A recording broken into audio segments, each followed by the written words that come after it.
yang diberikan kepada saya adalah vonis terhadap Wahabi. Apakah Wahabi itu khawarij atau bukan? Para ulama dari mazhab 4 itu sudah sepakat bahwa Wahabi memang khawarij. Ulama mazhab Hanafi, ulama mazhab Maliki, ulama mazhab Syafi'i, Hambali, semuanya sepakat bahwa Wahabi khawarij. Alasannya disebut khawarij itu apa? Ciri-ciri khawarij itu ada 2. Yang pertama, mengkafirkan, takfirul mukhalifin, mengkafirkan umat Islam di luar golongan. Itu ciri-ciri khawarij. Tadi disebutkan oleh Ustaz yang di sebelah saya, narasumber pertama ya. Khawarij mengkafirkan umat Islam di luar golongannya. Nah, Wahabi juga mengkafirkan umat Islam di luar golongannya. Bahkan takfirnya Wahabi lebih parah daripada Khawarij. Kalau Khawarij, umat Islam yang dikafirkan, itu Khawarij ini mengkafirkan pelaku dosa besar. Itu Khawarij. Khawarij mengkafirkan pelaku dosa besar. Kalau Wahabi, justru yang dikafirkan bukan pelaku dosa. Yang dikafirkan itu pelaku, malah dikafirkan. Jadi bukan cuma yang dosa besar. Kalau Khawarij mengkafirkan dosa besar, Wahabi yang bukan dosa dikafirkan. Jadi lebih parah daripada Khawarij.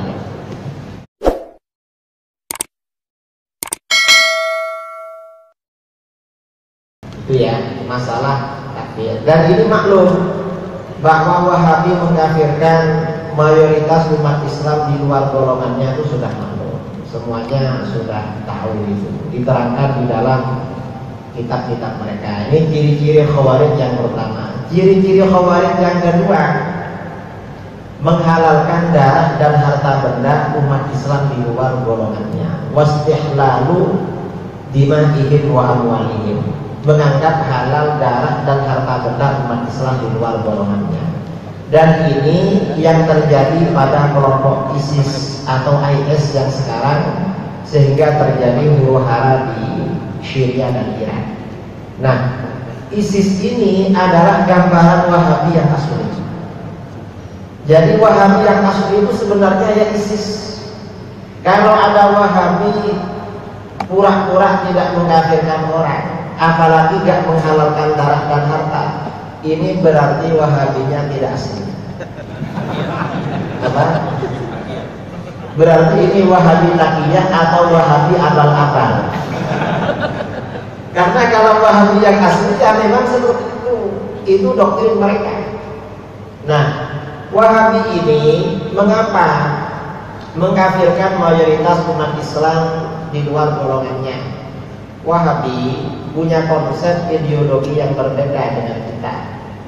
Kalau mayoritas umat Islam di dunia Asy'ariyah Maturidiyah, konsep tauhidnya tentang ketuhanan itu sifat 20. Kalau Asy'ariyah ya sifat 20. Kalau Wahabi konsep tauhidnya tauhid dibagi 3. Ada tauhid rububiyah, tauhid uluhiyah, tauhid asma wa sifat. Tauhid rububiyah dan uluhiyah ini untuk mengkafirkan umat Islam yang melakukan istighatsah, tawassul dan tabarruk. Jadi orang yang beristighatsah, bertawassul dan bertabarruk itu syirkan akbar. Jadi bukan bukan asghar tapi akbar. Syiriknya syirik akbar. Itu orang yang beristighatsah, bertawassul dan bertabarruk, dianggap syirik akbar oleh mereka. Kemudian tauhid asma wa sifat ini untuk menyesatkan dan mengkafirkan mayoritas umat Islam yang akidahnya tanzih. Tanzih itu artinya menyucikan Allah dari menyerupai makhluk dan menyucikan Allah dari membutuhkan tempat dan arah.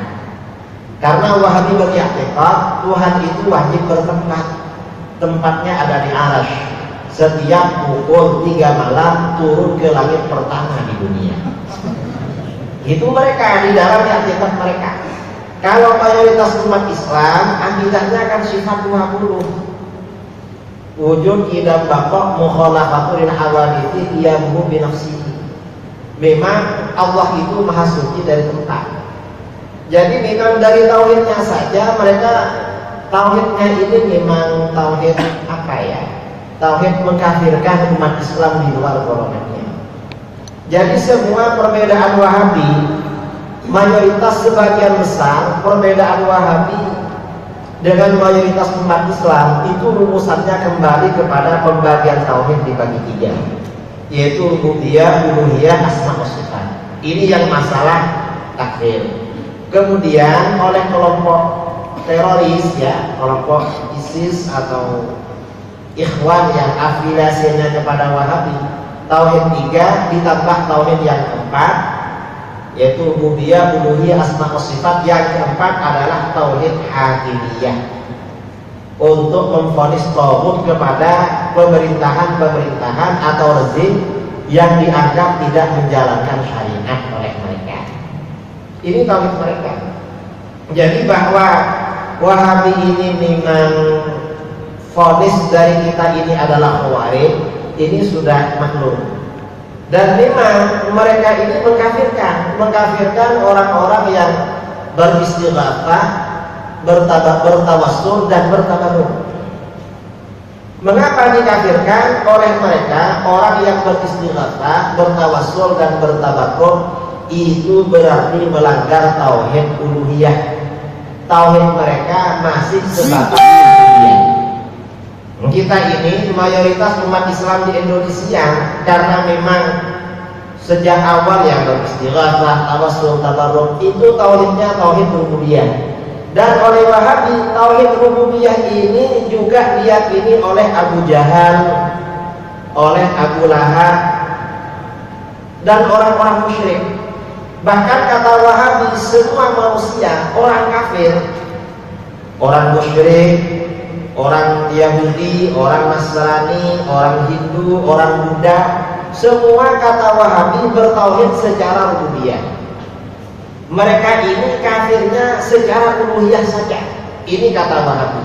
Nah, sedangkan umat Islam yang beristighatsah, bertawassul, bertabarruk itu tauhidnya rububiyah saja. Uluhiyahnya tidak. Karena itu tauhidnya sama dengan mereka. Ini di dalam kitab-kitab mereka. Kita ini dianggap tidak bertauhid secara uluhiyah, karenanya dianggap kafir. Bahkan di dalam kitab-kitab Wahabi ini ada kitab terbaru ya, kita kira-kira terbit 15 tahun yang lalu atau lebih lah, pokoknya kitab modern. Nama kitabnya berjudul Kaifa Nafhamut Tauhid, bagaimana kita memahami tauhid. Ustadz-ustadz Wahabi di Indonesia, kalau ada lembaga-lembaga pendidikan Wahabi di Indonesia, pasti mendistribusikan, membagi-bagikan kitab ini secara gratis. Karangan Ahmad bin Muhammad Bashmil. Dalam kitab ini Kaifa Nafhamut Tauhid, di bagian tengah kalau tidak keliru halaman 14 ada bab Tauhidu Abi Jahal wa Abi Lahab, penjelasan tentang tauhidnya Abu Jahal dan Abu Lahab. Jadi mereka ini merasa perlu untuk mengangkat derajatnya Abu Jahal dan Abu Lahab sebagai orang yang bertauhid. Lalu di situ dikatakan ajibun wa gharib ayyakuna Abu Jahlin wa Abu Lahabin, ajibun wa gharib ayyakuna Abu Jahal wa Abu Lahab aktsara tauhidan lillah wa akhlasa imanan bihi minal muslimin alladzina tawassaluna bil awliya wassalihin. Sungguh mengherankan dan sungguh aneh, ternyata Abu Jahal dan Abu Lahab lebih mantap tauhidnya kepada Allah dan lebih bersih imannya kepada Allah daripada umat Islam yang bertawassul dengan para wali dan orang-orang saleh. Jadi dalam kacamata Wahabi, Abu Jahal, Abu Lahab derajatnya lebih tinggi daripada umat Islam. Karena tauhidnya lebih mantap dan imannya lebih bersih. Makanya ketika saya dialog dengan Wahabi, saya katakan kamu tidak mengikuti tauhidnya Al-Quran dan Sunnah. Lalu ikut siapa? Kamu ikut tauhidnya Abu Jahal dan Abu Lahab. Mengapa? Karena pujianmu adalah, yang menjadi pujian kamu adalah Abu Jahal dan Abu Lahab, sehingga dianggap sebagai orang yang bertauhid. Tauhidnya lebih mantap, imannya lebih bersih. Sementara kami dianggap orang-orang musyrik, lebih syirik daripada Abu Jahal dan Abu Lahab. Syekh Muhammad bin Abdul Wahab An-Najdi, pendiri aliran Wahabi, di dalam kitab-kitabnya secara vulgar terang-terangan mengatakan bahwa an-syirka ahli zamanina, syiriknya orang-orang zaman sekarang, kata dia, asyaddu min syirkil awwalin minal musyrikin, lebih dahsyat, lebih parah daripada syiriknya orang-orang dulu dari kalangan orang-orang musyrik Quraisy, seperti Abu Jahal dan Abu Lahab. Ini memang terang-terangan. Jadi memang pola pikir mereka takfiri seperti itu, mengkafirkan. Nah, kita mayoritas umat Islam beristighatsah, bertawassul dan bertabarruk itu semata-mata mengajarkan Al-Quran dan hadis. Al-Quran dan hadis tentunya Al-Quran dan hadis seperti yang difahami, seperti yang dijabarkan, ya, Al-Quran dijabarkan di dalam hadis-hadis Rasulullah SAW, lalu diterapkan, diaplikasikan, dipraktekkan oleh para sahabat dan dikokohkan oleh para ulama salaf dari berbagai mazhab dulu di kalangan mazhab Ahlus Sunnah wal Jamaah. Karena itu bagi kita istighatsah, tawassul, tabarruk sama sekali bukan syirik. Karena itu memang ajaran Al-Quran dan hadis. Di dalam Al-Quran dan hadis masalah istighatsah, tawassul, tabarruk itu dijelaskan. Salah satu ayatnya adalah di dalam Al-Quran, ya ayyuhalladzina amanu taqullaha wabtaghu ilaihil wasilah. Istighatsah, tawassul, tabarruk itu semuanya bagian daripada wasilah. Karena semuanya bagian daripada wasilah, maka tidak ada masalah, berarti masuk di dalam perintah itu. Ini yang menjadi keyakinan mayoritas umat Islam tentang istighatsah, tawassul dan tabarruk. Jadi gara-gara tauhid rububiyah uluhiyah ini, orang-orang Wahabi mengkafirkan mayoritas umat Islam. Dan umat Islam yang pergi ke kuburan, orang pergi ke kuburan ini oleh Wahabi disyirik-syirikkan. Padahal dan mereka memvonis orang yang pergi ke kuburan itu sebagai penyembah kuburan. Ini terus terang mereka menganggap penyembah kuburan. Padahal mereka nggak pernah ziarah kubur. Orang-orang yang pergi ke kuburan para aulia itu biasanya baca tahlil. Biasanya baca surah Yasin, ya, lalu baca tahlil. Setelah membaca itu berdoa kepada Allah dengan wasilah ahli kubur yang soleh itu sebenarnya gak ada yang minta. Misalnya pergi ke makam Syekh Kuala, wahai Tuan Guru Syekh Kuala, kabulkan hajat saya, gak ada begitu itu. Ketika ini disampaikan kepada Wahabi, lalu kata Wahabi, ada Wahabi yang bilang, ada kiai orang pergi ke makam wali berkata begitu. Saya heran, kamu kok tahu kamu gak pernah ziarah kubur? Yang sering ziarah kubur itu saya. Saya mau berangkat kemana, kadang mampir ke Sunan Ampel, kadang pulang dari mana mampir ke Makkah. Gak pernah dengar, kamu gak pernah ke sana malah dengar. Ini hebatnya kamu. Ini yang pertama lagi, ya. Wahabi ini sering buat-buat alasan. Ini contoh lagi masalah ziarah kubur. Sebentar lagi hari raya. Biasanya umat Islam kalau hari raya selain anjak sana silaturahmi dengan keluarga, juga ziarah kuburan orang tua. Wahabi keluarkan fatwa haram ziarah kubur pada hari raya. Mengapa? Hari raya itu untuk bersenang-senang, bersukacita, bukan untuk bersedih-sedih. Loh, mana ada orang ziarah kubur pada hari raya bersedih? Kan gak ada yang bersedih. Wong mereka ziarah kubur bajunya baru bahkan mau bersedih. Ini nanti mereka ngarang gini, kalau ada tetangga saya ke kuburan hari raya nangis-nangis di situ, padahal dia gak pernah ziarah kubur. Ini masalah sebenarnya ya. Ini tauhid rububiyah uluhiyah. Kalau tauhid asma wa sifat ini mengkafirkan orang yang akidahnya sifat 20 seperti kita. Dan ini sudah maklum. Karena itu kita perlu berhati-hati dengan tauhid 3 versi Wahabi ini. Kemudian selain tauhid 3 versi Wahabi ini, konsep lain yang banyak berbeda dengan kita, ini masalah bid'ah. Masalah bid'ah ini tentunya juga berangkat dari konsep bermadzhab. Karena orang Wahabi, walaupun mereka Wahabi yang ada sekarang ini di Saudi Arabia mengaku mazhab Hambali, tapi mereka bukan mazhab Hanabilah yang murni. Mengapa murni? Banyak hal-hal yang sangat penting di dalam mazhab Hambali, dan itu merupakan pendapat langsung dari Imam Ahmad bin Hanbal. Wahabi gak ikut pada fatwa itu. Contoh seperti istighatsah, Imam Ahmad bin Hanbal melakukan. Kemudian juga tabarruk, Imam Ahmad bin Hanbal melakukan. Kemudian tawassul, banyak riwayat Imam Ahmad bin Hanbal melakukan. Oleh Wahabi, walaupun ini dari mazhab Hambali, Wahabi mukhalafah dengan Imam Ahmad dan mengkafirkan umat Islam yang melakukan itu. Sehingga seakan-akan sekarang ini ya, seakan-akan pada akhir-akhir ini mazhab Hambali identik dengan Wahabi, padahal enggak.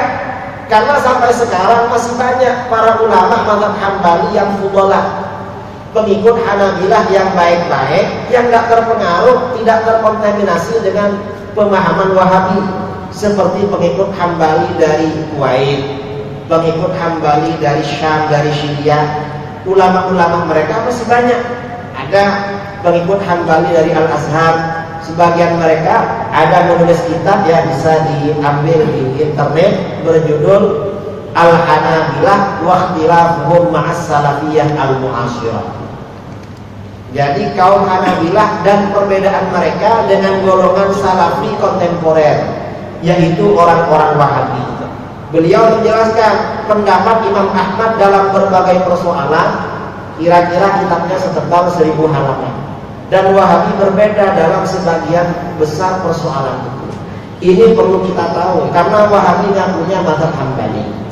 Dan pada 2 tahun kemarin, para ulama Asy'ariyah Maturidiyah internasional mengadakan konferensi internasional di Chechnya, lalu mengeluarkan keputusan bahwa Wahabi, Salafi Wahabi yang kerjanya kafir-kafirkan orang bukan bagian dari Ahlus Sunnah wal Jamaah.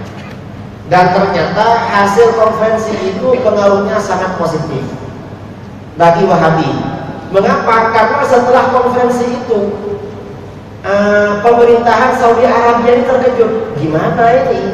Ulama internasional berkumpul dan menyatakan mereka bukan aswadiyah. Sementara mereka ini kan mengaku paling aswadiyah. Ternyata dikeluarkan. Akhirnya bagaimana?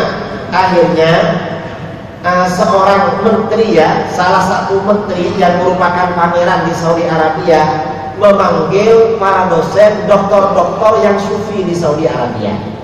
Karena di beberapa jamiah seperti Jamiah Ummul Qura atau Jamiah Jeddah, di mana-mana itu banyak dosen-dosen yang mazhabnya Syafi'i, Maliki, Hanafi. Ada yang As-Segaf, ada yang Al-Ahdal, ada yang Al-Abbas ya. Akhirnya semuanya dipanggil oleh pangeran. Lalu mereka ditanya, bagaimana pendapat kalian tentang hasil konferensi di sesinya? Nah, karena kalian kan orang sufi, orang Asy'ariyah sama dengan mereka, kira-kira pendapat kalian bagaimana? Lalu seorang di antara mereka mengatakan, itu banyak negatifnya pangeran. Mengapa? Pertama, memecah belah. Terus yang kedua, menimbulkan permusuhan. Yang ketiga, itu tidak mendukung persatuan. Disebutkan beberapa negatifnya. Setelah disebutkan beberapa negatifnya, pangerannya tanya, kira-kira ada enggak positifnya? Ya positifnya ada. Apa positifnya? Paling tidak masyarakat kita di Saudi Arabia tahu bahwa di luar Saudi Arabia juga banyak para ulama yang sama-sama alim. ulama ini bukan hanya ulama Saudi, karena sementara ini pemerintahan Saudi Arabia berusaha menutup mata, jadi menutup informasi kepada rakyatnya. Di luar Saudi ada ulama juga, dianggap gak ada ulama. Akhirnya sejak tahun kemarin, atas inisiatif dari putra mahkota bin Salman, meminta kepada para dosen Wahabi di Saudi Arabia untuk melakukan studi banding ke Al-Azhar, dan mereka mengajak konferensi lagi Ahlus Sunnah wal Jamaah. Asy'ariyah mau diajak, Maturidiyah diajak, mereka juga konferensi. Maunya apa? Mereka mau masuk ke Aswadiyah. Cuma saudara-saudara kita yang ada di Azhar, yang ada di Yaman, sampai sekarang belum menerima permintaan mereka. Informasi ini saya dapatkan dari Habib Rizik beberapa hari yang lalu bersama Izzah Harun. Ini waktu sudah habis dari saya. Assalamualaikum warahmatullahi wabarakatuh.